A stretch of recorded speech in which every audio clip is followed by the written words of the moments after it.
रामकृष्ण हरी. बाळूमामा, ज्या मातीला तुझा पाय लागला त्या मातीची बरोबरी आम्हाला काय होईना, पण तुझ्या भक्ताला तुझं नाव घेतल्याशिवाय दिवस काही जाईना. तुझ्या डोळ्यात डोळ्यात टाकून पाहण्याची हिंमत कुणाची होईना, पण तुझ्या भक्ताला मात्र तुझं रूप पाहिल्याशिवाय झोप काय येईना.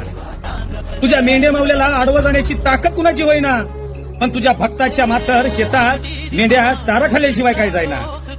जिथं भाव भक्ती श्रद्धा तुझं नाव आहे ना, त्याच्या शेतातला चारा सारा खातात आणि त्याला भरभराटी देतात. तुझ्या मेंढ्या मावल्याचा आशीर्वाद ज्याला लागला ना, त्याच्या जीवनाचं सोनं झालं म्हणून समजा. जिथं बाळूमामाचं नाव आहे तिथं मेंढ्या जातात. जिथं बाळूमामावर श्रद्धा आहे तिथं मेंढ्या खातात. जिथं बाळूमामाचा भक्त आहे तिथं मेंढ्या राहतात आणि सगळ्यांचं भलं करतात. हा माझ्या बाळूमामाच्या मेंढ्या मावल्याचा चमत्कार आहे. बोला बोला, बाळूमामाच्या नावानं सांग भलं, मेंढी माऊलीच्या नावानं सांग भलं. जय बाळूमामा.